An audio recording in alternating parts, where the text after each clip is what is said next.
Olá! Começa agora mais um Saber Direito Profissão. O curso desta semana foi com o professor de Direito Civil, Leandro Gobo. E hoje a gente recebe ele aqui para bater um papo sobre a carreira nesta área do direito e o mercado de trabalho. Professor, bem-vindo aqui ao Saber Direito Profissão. Obrigado, Mariana. Tudo bem? Tudo jóia. Bom, a gente estava aqui nos bastidores já conversando um pouquinho sobre o seu passado.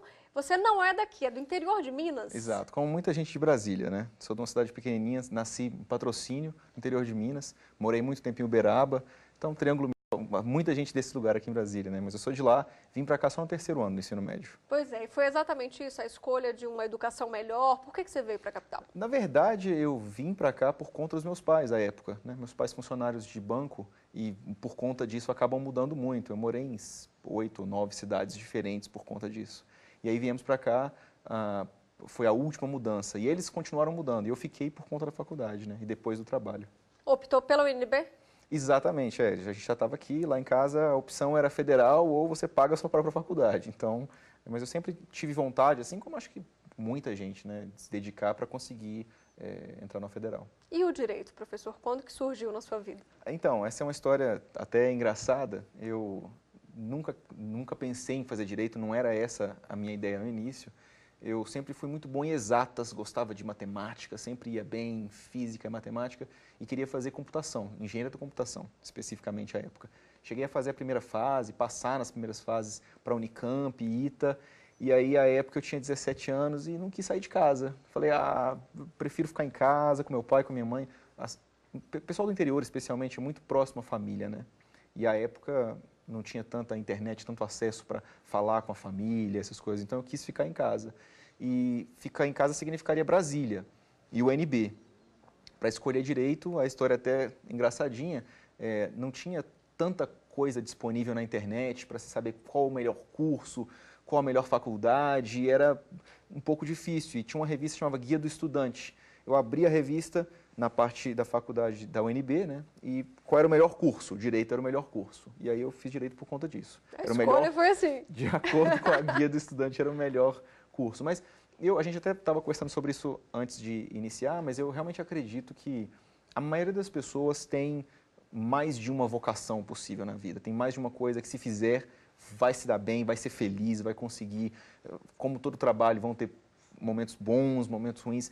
E poucas pessoas têm, assim, acho que o privilégio de ter uma vocação e aquilo que ela quer ser para o resto da vida, com certeza. Acho que a maioria das pessoas poderia se dar bem em mais de uma coisa. Você tem que ser apaixonado pelo trabalho, tentar se dedicar a ele e fazer coisas diferentes no seu tempo disponível também, sabe? Eu acho que é importante não ficar só fazendo uma coisa. Professora, depois de tantos anos de dedicação, como é que está a sua carreira hoje? Então, continuando a história, né? Eu à época, queria advogar em um grande escritório, por isso até fui estagiar nos grandes escritórios. E com o tempo, advogando nesses escritórios, eu acabei chegando à conclusão que o que eu queria era abrir meu próprio escritório, minha própria empresa. Eu queria fazer um atendimento um pouquinho diferente, um pouquinho mais personalizado.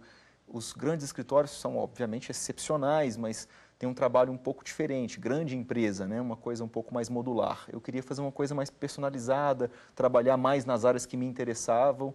Então, assim que eu me formei, eu fui contratado, mas fiquei apenas um ano e já saí para abrir o escritório com um colega de sala meu, à época, da faculdade, que éramos amigos desde sempre. Abrimos o escritório, tem 8 anos agora o escritório, e é isso, está tudo bem. E aí eu comecei a dar aulas também há 4 anos atrás, algo assim. Professor, e a área acadêmica, quando é que surgiu? Eu sou apaixonado em dar aulas hoje. Eu sempre tive interesse, achava que seria interessante, achava que eu ia gostar, e comecei a dar algumas aulas e fiquei completamente apaixonado. Em cursinho? Começou por cursinho? Eu comecei em faculdades mesmo, na graduação. Depois de fazer o mestrado, já me apaixonei pela área acadêmica, pelo estudo, pela pesquisa. Eu gosto muito de escrever artigos, de ler, publicar. São coisas que eu gosto de fazer na área acadêmica, pesquisa mesmo. E achei que eu me interessaria pelas aulas. E acabei, na verdade, ficando completamente apaixonado. Eu amo para mim nem conta como trabalho. É mesmo? Eu relaxo no final do dia, eu costumo dar aulas de noite, né, no período da noite, então eu relaxo do estresse do trabalho dando uma aula. E tem a vantagem também de que para dar aula tem que ficar atualizado dos assuntos, e isso acaba ajudando também no escritório. E acaba ajudando também pelo fato de que eu sou jovem e tenho cara de moleque, tenho cara de uma pessoa jovem, né? Então, às vezes... Os alunos também se identificam, né? Eles se identificam, mas eu ia comentar mais dos clientes, porque, obviamente, a advocacia é um trabalho muito tradicional. Então, às vezes, um cliente pode olhar para alguém e não tem como ele saber se aquele é um bom advogado ou não. E ele vai usar critérios específicos para decidir isso. Uma pessoa mais velha, talvez? Uma pessoa mais velha, talvez, por exemplo. Mas se você dá aula, esse é um critério, né? Ah, você é um professor de uma boa universidade. Provavelmente, então, você é inteligente, senão não conseguiria estar naquele lugar. Então, esse tipo de critério ajuda. Mas a verdade é que eu dou aulas porque eu gosto, é só por isso, porque eu sou apaixonado, é muito legal, é por isso mesmo. Essa troca com o aluno, né, professor? Ah, eu gosto muito de... Sabe o que é? Vou te explicar o que é. A advocacia, e eu amo a advocacia, amo ganhar um caso especialmente, ganhar, todo mundo adora ganhar, mas é um trabalho muito... de oposição, de gladiar. Você está degladiando, você está lutando contra alguém, é estressante, você briga e você sofre, especialmente se você é um bom advogado, você acaba se envolvendo com a causa e não consegue ficar completamente, você se importa se o seu cliente vai perder ou ganhar, independente dos seus honorários, você se importa com a causa. E é muito estressante, é você contra uma pessoa. E normalmente quando você ganha, a outra pessoa perdeu. Então, é um estresse gigantesco. Agora, compara com dar aulas. Quando você está ministrando uma aula, ninguém perde. Você está dando aula, o aluno está ganhando porque está aprendendo, você está fazendo uma coisa construtiva e não destrutiva. Então, eu acho que esse aspecto construtivo de dar aula me deixa muito feliz, me traz uma coisa muito boa, me traz uma paz, me relaxa. Então, eu acho que esse é o lado que eu gosto das aulas. Coisa boa. Esse aspecto construtivo. Professor, e a área, né? Direito civil. Teve um porquê também? Em algum semestre você achou que era uma matéria interessante, que abria um leque de possibilidades? Honestamente, essa é até uma boa pergunta. Mariana, eu não tinha nem pensado especificamente nisso, mas agora que você está perguntando, a resposta é a seguinte. Eu, quando estagiava, fui estagiar na área de direito civil. Processo civil, direito empresarial. E aí, eu dediquei 6 anos de estágio e estudo a essa área. É difícil mudar depois, porque não tem como saber tudo, é impossível. Então, eu acho que acabou sendo uma coisa do destino mesmo. Não tem nada contra, por exemplo, direito penal, acho que é fascinante, interessante, os alunos amam, mas como eu nunca trabalhei com a área, não sou especialista no assunto, não entendo do assunto, acho que vira uma bola de neve que chega um ponto que não dá tempo de você voltar para ir atrás de outro assunto. Foi por esse motivo mesmo, por uma especialização e um interesse em fazer uma coisa bem feita. Porque não adianta alguém chegar no meu escritório e querer que eu atue numa causa que não é minha especialidade, eu não vou fazer isso, porque o trabalho não vai ficar bem feito. Você tem que fazer o que você é muito bom. E quais são os temas que mais chegam, mais recorrentes no escritório? O nosso escritório hoje cresceu bastante, até a gente fica muito feliz com isso. O escritório está com um posicionamento muito bom por conta exclusivamente do trabalho bem feito técnico, que é a nossa prioridade, fazer um bom trabalho bem feito. Então, hoje, nós fazemos tudo. Alguns chamam o escritório de full service. Obviamente, não sou eu quem faço tudo. Então, mas você tem uma equipe para todas as áreas. Mais ainda, nós temos sócios e equipes de cada área, né? Então, eu sou sócio responsável pela área civil, empresarial, e eu tenho um sócio que trabalha com tributário, tem outro sócio que trabalha só com direito administrativo, outro sócio que trabalha só com legislativo, e advogados especializados em cada um dos assuntos. Nós, o único tipo de causa que não fazemos é criminal, ainda. Volta e meia os clientes que já são clientes pedem, confio em você, por favor, faz para mim. Eu falo, não, vai num advogado especializado. Mas hoje nosso escritório faz praticamente todos os assuntos, trabalhista, tributário, exceto criminal por enquanto. Mas sempre com foco, o nosso foco maior é empresas. A maior parte dos nossos clientes são empresas e não pessoas físicas. Mas temos também pessoas físicas, acho que a gente... depende do perfil da causa. Perfeito. Professor, vamos fazer uma pausa então, rapidinho? A gente volta já já depois do intervalo, não saia daí.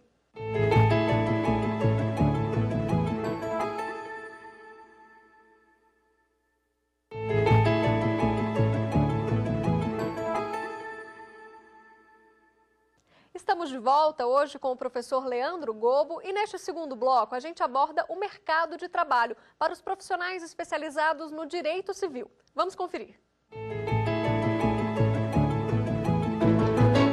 O direito civil é um ramo do direito que trata das relações no âmbito privado, como casamentos, divórcios, falecimentos, contratos de compra e venda. A área abrange o conjunto de normas previstas pelo Código Civil. A carreira é ampla com diversas especializações. O profissional pode atuar na advocacia, docência, no corpo jurídico de empresas e realizar concursos públicos. A média salarial é de cerca de R$3.000. Professora, a gente viu então que são inúmeras as possibilidades, mas no geral, como é que é a carreira então para quem investe no direito societário e civil?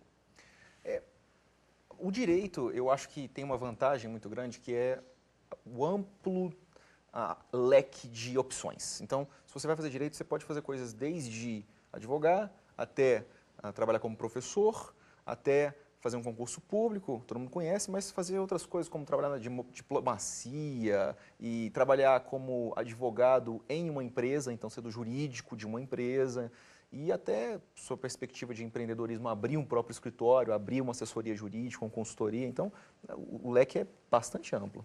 E é uma área, na sua opinião, que tende a crescer ou esse mercado já está inchado demais nessa área civil? Olha, eu acho que todo o mercado da advocacia e jurídico no geral, obviamente, está bastante cheio. Eu ouço isso desde o dia em que eu entrei no curso de Direito, desde o dia que eu escolhi o curso de Direito, que o mercado não cabe mais ninguém, não tem como abrir mais escritório, está completamente lotado. E eu acho até que você sabe, já deve ter lido, que o Brasil é um dos países que mais tem advogados, e advogados per capita, é um número infindável, que é na minha opinião, até um problema, porque a advocacia é uma coisa importante, essencial, mas ao mesmo tempo é um custo de transação. Seria melhor, em algumas hipóteses, resolver o problema sem ter que contratar um advogado? Então, sem contar também que esse dado, professor, desculpa te interromper, isso, de maneira alguma. Mas esse dado ele conta com pessoas bachareladas, né? Não que necessariamente atuem. E a gente sabe que essa explosão de faculdades particulares que teve, né? Enfim, o exame da ordem que também passou por reformulação, porque já servia como um filtro, isso também conta, né? Sem sombra, não, se for contar apenas os bacharéis, aí o número é multiplicado por 10, né? Mas o ponto, na minha opinião, não é tão esse. Eu acho que o mercado ainda está muito carente de profissionais excepcionais. Eu honestamente acredito nisso. Quando fui abrir meu escritório, muita gente falou, você vai abrir um escritório de advocacia, já tem escritório de advocacia suficiente, não precisa de outro escritório de advocacia.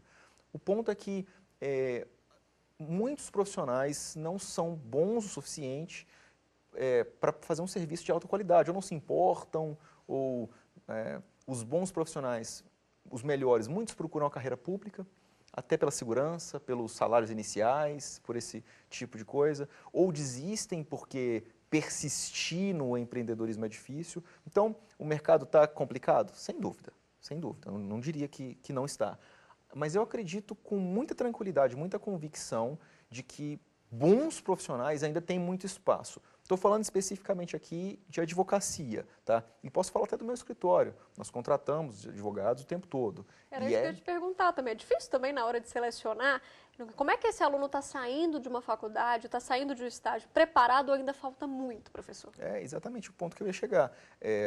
Falando no meu próprio escritório, encontrar advogados excepcionais ou com potencial de serem muito bons é difícil, não é fácil. Toda vez que eu abro um processo seletivo, eu recebo centenas de currículos, mas quando se vai filtrar para realmente profissionais que têm uma boa capacidade e mais, tem a dedicação necessária para o trabalho, porque não é fácil, é um trabalho que leva tempo, que você tem que dedicar, é estressante, é extremamente estressante, mas especialmente no mercado difícil, a pessoa tem que se dedicar para conseguir seu espaço. Professor, você acha que também influencia essa questão dessa geração Y que está tomando conta também do mercado de trabalho agora e chegando agora e talvez criado de uma forma diferente? Olha, eu acho que eu discordo porque, na minha opinião, é até bom. A advocacia hoje está mudando muito, falando especificamente de advocacia, né? Porque sobre outros aspectos é diferente, por exemplo, no mercado acadêmico, mas a advocacia está mudando muito, está ficando muito informatizado. Vou dar um exemplo para você. A Receita Federal recentemente começou a usar programas pilotos de julgamento de casos administrativos por máquinas. Então, é um software que faz o julgamento. É mesmo? Não o julgamento, mas pelo menos prepara a minuta que o indivíduo depois vai revisar e tudo mais. Isso é uma tendência, né? Ao mesmo tempo, a tendência existe do outro lado. Os escritórios de advocacia criam robôs que vão fazer as peças e tudo mais. Então, essa geração que cresceu no meio da tecnologia, que tem computador, internet desde que ela nasceu, essa geração tem uma capacidade muito grande de entender esse funcionamento. Então, o advogado daqui a pouco vai ter que saber qual é o melhor jeito de escrever uma petição, considerando os parâmetros técnicos daquele robô, daquele lugar específico. Quem melhor que uma pessoa que cresceu na tecnologia? Agora, é a mesma coisa que pessoas mais velhas. Nós temos profissionais que vão se dedicar, que vão realmente ir além, vão estudar muito, vão estar dispostos a trabalhar muito, e outros que não. E o mercado, por mais que tenha uma série de falhas, ele consegue, de maneira bastante eficiente, filtrar quem são essas melhores pessoas. Então, eu vejo isso como uma coisa positiva. Eu acho que as pessoas que saem agora têm vantagens se elas estiverem dispostas a se dedicar. E a criar. Sim, e a trabalhar muito, e a estudar muito para conseguir aplicar essa capacidade específica delas no mercado. Mas hoje, professor, de forma geral, na sala de aula, né? Você que dá aula tanto em universidade federal quanto em universidade particular, o que o aluno te fala que ele quer? Professor, eu quero sair daqui concursado, eu quero sair daqui com esse sonho de abrir um escritório. Qual que é a sua percepção? Concurso, mas nós estamos em Brasília. Eu dou aula em Brasília. Então, obviamente, aqui em Brasília, a visão é um pouco diferente, né? A capital dos concursos. Quase todo mundo, muitas pessoas escolhem o direito aqui em Brasília por causa dos concursos. Eu já dei cursos em outras cidades e eu sei que a realidade não é a mesma. Então, se você vai em São Paulo, um número enorme de alunos o sonho é trabalhar no escritório X ou no escritório Y, ou ter o próprio escritório. Isso acontece muito menos aqui, mas eu tenho certeza que essa é uma distorção de Brasília. Não que não aconteça em outros estados, é claro que tem gente que quer fazer concurso em todo lugar, mas especialmente em Brasília, a porcentagem é, assim, bastante significante. Para quem quer investir, professor, nesse setor, né, de direito societário, direito civil, existe um estado mais propenso a ter mais clientes ou melhores causas? Essa é uma boa pergunta. É óbvio que, quando a gente fala de direito societário, direito empresarial, o estado que melhor, ou será melhor para isso, que vai ter mais causas, são os estados que têm um desenvolvimento empresarial maior, especificamente São Paulo. Que é um grande polo, né? Obviamente, Rio de Janeiro. Então, tem alguns tipos de causas que só existem lá. Por outro lado, por conta até dessa concentração de demanda, também se concentra a oferta.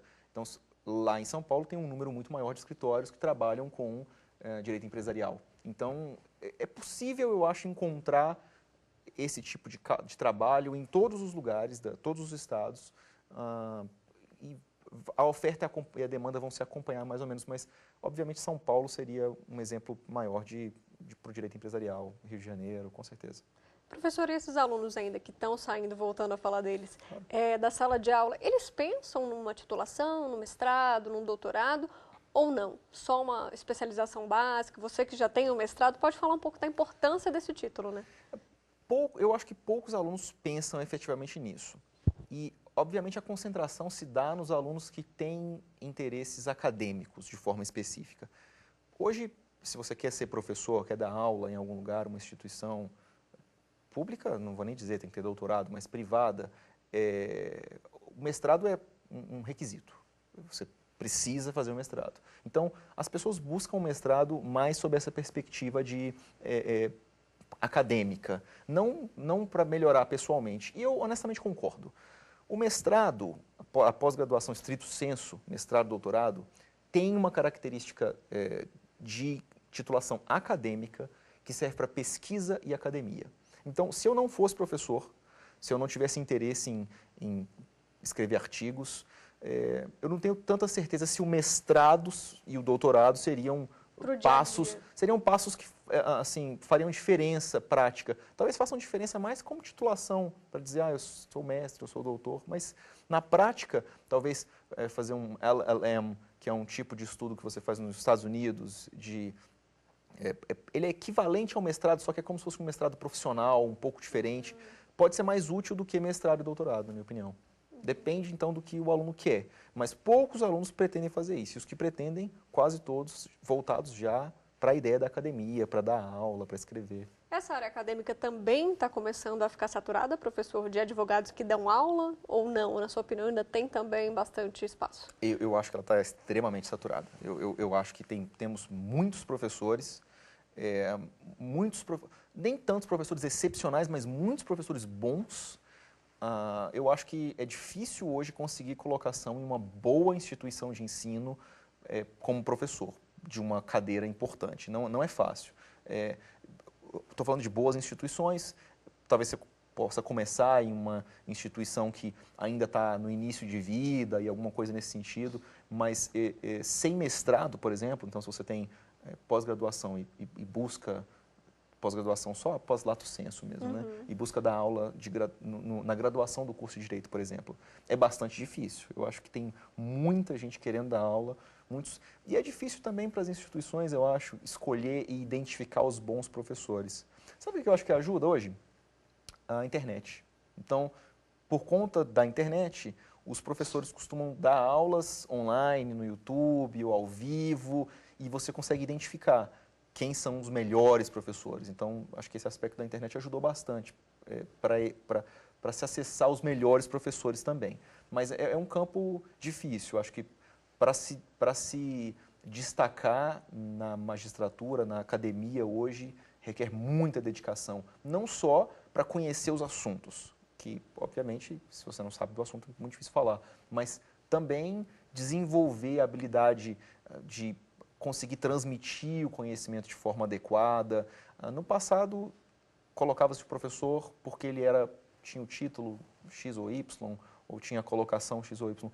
Hoje não, as instituições estão se preocupando muito em que os professores consigam efetivamente ensinar para os alunos, porque senão o aluno depois não vai passar na OAB. Ele teve aula com uma pessoa tal, mas não conseguiu passar na OAB, não adianta. O aluno precisa passar na OAB, precisa, talvez, um concurso que ele queira no futuro. Então, desenvolver essa habilidade de conseguir transmitir a informação, deixar o aluno à vontade para se interessar por aquilo. E nos dias de hoje também, é tão difícil manter a atenção por muito tempo. Né? Qual o seu segredo, professor? Tirar o celular de cima da mesa, na minha opinião, para os alunos, é o que eu falo para eles, porque o celular é feito para isso, então eles deixam o celular em cima da mesa e aí liga o LEDzinho de que chegou uma mensagem do WhatsApp. É impossível você não olhar, você precisa olhar, eu preciso olhar, não dá para não olhar. Então, eu acho que a gente tem que conseguir retornar àquele momento de atenção, então desligar o celular, colocar o celular no bolso e dar atenção para uma pessoa, para uma conversa, para uma aula, é uma habilidade que hoje está diminuindo e os bons alunos costumam conseguir fazer isso. Era isso que eu te perguntar, eles respeitam, eles realmente colocam ou não? No meio da aula você vê o pessoal mexendo? Sempre tem o pessoal mexendo. Eu dou aula em faculdade, então eu não me sinto honestamente à vontade de sai da sala ou desliga isso. Eu acho que o aluno, se ele não quiser, o mercado vai se preocupar em excluir aquela pessoa depois. Eu sempre digo isso para eles. Experimenta, desliga seu celular e presta atenção na aula um segundo. Muitos acabam se convertendo para essa ideia. E não só, essa é uma discussão que existe hoje de forma muito recorrente, né? Em todos os lugares, até na mesa do bar. Exato. Inventam uma cestinha que você coloca para dar atenção para a pessoa, para dar atenção para o assunto. E numa aula, isso é absolutamente essencial, é básico, Mariana. Você conseguir olhar para o professor por uma hora e ter uma aula. E isso leva a um outro ponto, que é a capacidade de dar aulas interessantes. Porque quando a aula é monótona, chata, repetitiva, pouco prática, a gente está olhando, mas o pensamento está flutuando. Então, essa é uma outra habilidade muito importante que eu acho para a academia. Conseguir dar aulas interessantes, com exemplos práticos e falar de uma maneira que agarre a atenção da pessoa. Isso tudo tem que ser desenvolvido e leva tempo, ninguém consegue fazer isso, né? Desde que nasce, você leva tempo desenvolvendo esse tipo de habilidade. Professor, o bate-papo está muito bom, agradeço a sua presença aqui, mas a gente tem que encerrar. Obrigado você, Mariana, o prazer foi todo meu. Então a gente fica por aqui, mas você pode continuar assistindo a gente na internet, tvjustiça.jus.br. Já perguntas e sugestões é só mandar o e-mail saberdireito@stf.jus.br. Obrigada pela sua companhia e até a próxima. Tchau!